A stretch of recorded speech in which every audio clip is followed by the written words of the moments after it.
너무 이렇게 연구된 게 없습니다. 사실 우리 학교에 제대로 된. 그러니까 근현대사라고 하는 역사적 맥락 속에서 이 자유민주주의를 추적하고 그 성격이나 또 그 내용이나 또 그것이 갖고 있는 어떤 미래지향적인 그런 현재와 미래지향적인 이런 내용들을 사실은 규명한 그런 논문이 거의 없다시피 합니다. 그래서 아마 플로에 앉아 계신 선생님들도 그 관련된 책들이나 논문들을 찾아보셔도 없을 거라고 생각이 드는데, 그런 뭘 말하냐, 역설적이게도 자유민주주의라고 하는 건 우리 그래서 이 땅에 살아가고 있는 사람들이 너무나 자연스러운, 마치 공기와 공기처럼 너무나 자연스럽게 생각했던 것 아닌가, 이런 생각. 그것이 또 이런 학문적으로 또 그런 미흡한 부분을 낳게 된 원인도 되지 않았나 생각이 하여튼 드는데요.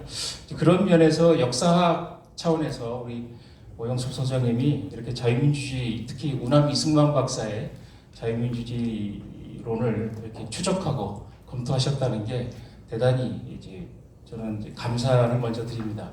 그리고 사실은 이제 이 자유민주 체제 관련돼서 갖고 있는 악의적 프레임이 하나가 있죠. 그런 잘 아시는 것 중에 하나가 해방 이후에 미국이 가져다 준 선물, 그렇죠? 하늘에서 뚝 떨어진 그런 선물이었다라는 식의 그런, 어떻게 보면 우리 스스로 자조적 섞인 그런 냉소적인 그런 것뿐만 아니라 이 자유민주를 공격하는, 비판하는 사람들도 이제 그런 표현들을 많이 쓰는데요.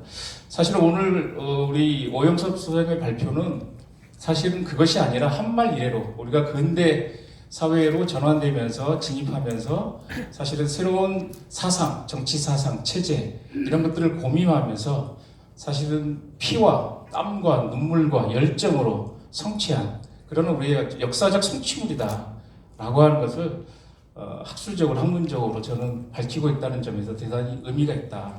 그래서 앞으로 우리 학계에 정말 이 자유민주주의 이 사상에 대한, 체제에 대한 그런 깊은 연구가 계속해서 나와야 되지 않는가, 이런 또 생각을 갖게 되면서요. 저는 그래서 새로운 제 비판적인 무슨 토론이라기보다는 보완적인 좀 설명을 저는 우리 소장님께 좀 질문을 좀 하려고 합니다. 첫 번째 그 자유민주주의 보편적인 개념들이 있는데 그것과 이제 우남 이승만 박사의 자유민주주의가 갖고 있는 공통점이나 차이점 이런 것들을 좀 물으려고 했는데 이미 답을 하셨습니다. 이 공통점과 차이점. 그래서 이 반공주의와 민족주의, 저는 개인적으로는 유교적인 권위주의까지도 이 자유민주주의 체제라고 하는 속에서 저는 결합되고 있었다라고 생각을 갖고 있는데, 하여튼 그런 부분을 또 상세하게 설명을 해주셨습니다. 이제 두 번째로는 사실은 서두에서 머릿말에서 우리 소장님은 이 정치 이념에 관해서만 제가 문제 제기를 하고 규명을 해보겠다라고 딱 제안을 주셨어요. 그래서 자유민주주의라고 하는 것을 정치 이념으로서 우남 이승만 박사가 어떻게 그것을 이제 수용하고 발전시켜 왔는지, 구축했는지 이제 그 부분들을 말씀하셨는데, 사실은 이 자유민주 체제 관련해서 정치적 이념으로뿐만 아니라 경제로서, 경제 문제로서 이 중요성이라고 하는 게 뗄 수가 없다. 즉 동전의 앞뒤면처럼 너무나 중요하다. 특히 그 독립정신에서 여러 가지 중요한 그런 우남 이승만 박사님이 얘기를 하지만 그 중에 하나가 바로 통상무역의 자유입니다. 자유로운 통상무역의 질서의 구축, 이것이 바로 근대 국가이고 민주적인 국가다라고 하는, 이거 독립정신에서 밝히고 계시거든요.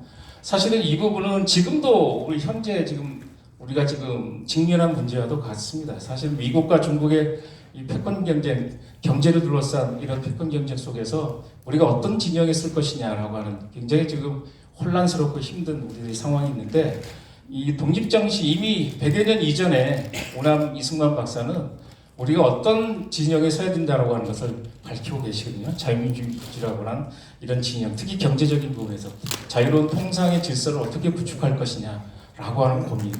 이것이 사실은 해방 이후에 그분이 대한민국 정부 수립 이후에 어떤 초대 대통령으로서 국가를 운영하는 또 아주 중요한 그런 축이 되었다. 저는 그런 생각이 들었기 때문에 이런 부분에서 좀 이 부분에 대한 좀 보완적인 설명, 물론 이제 깊이 안 하시고 간단하게 언급해 주시면 지금 오남 이승만의 이 자유민주주의 국가 건설 구상에 좀 이해하는 데 도움 되지 않을까 이제 그런 생각을 갖게 되고요. 그리고 이제 카이로 선언 말씀을 좀 하시면서 그 전후로 이제 오남 이승만의 어떤 생각이나 활동을 좀 얘기를 하셨는데 사실 그것과 관련해서 이제 오남 이승만이 30년대 후반부터 반소 반공주의자로서 아주 활동을 하고 있는 모습을 상세하게 규명을 하고 있고 또 그것을 이제 설명을 이제 하고 계십니다. 그래서 하여튼 이 한말 자유민주주의 국가론을 수용하고 끝까지 돌아가시기 전까지 하여튼 이 정치 이념이나 방향을 잃지 않은 그런 인물들이 사실 우리 근현대 사회에서 이렇게 많지 않은데 그런 대표적인 하여튼 이 자유민주주의의 신봉자로서 어떤 오남 이승만을 오늘 이제 설명을 하시고 계시는데 특별히 상극관계인 이 공산주의와 이런 사상체계를 신봉하는 국가나 체제를 반대했던 이 반공도의 사상가였다라고 하는 것도 이제 밝히고 계십니다.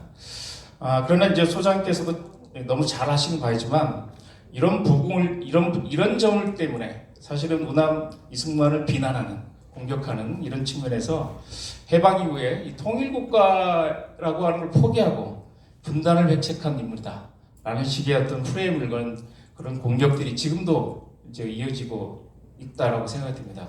이제 이런 면에서 이 부분을 어떻게 이해할 것인가, 즉 한말 이래로 그가 끊임없이 추구했고 또 대한민국이라고 하는 이 정부 수립 이후에 그 대통령으로서 추구했던 이러한 정책들을 일목요연하게 하나의 선상에서 또 이 부분을 어떻게 과연 우리가 또 설명할 것인지 이런 게 또 오늘 우리에게 또 당면한 또 과제가 아닐까. 물론 아까 이영일 전 의원님께서도 말씀을 분명히 해주셨지만 또 소장님께 한 번 더 우문현답입니다. 우문현답을 좀 부탁드리도록 하겠습니다.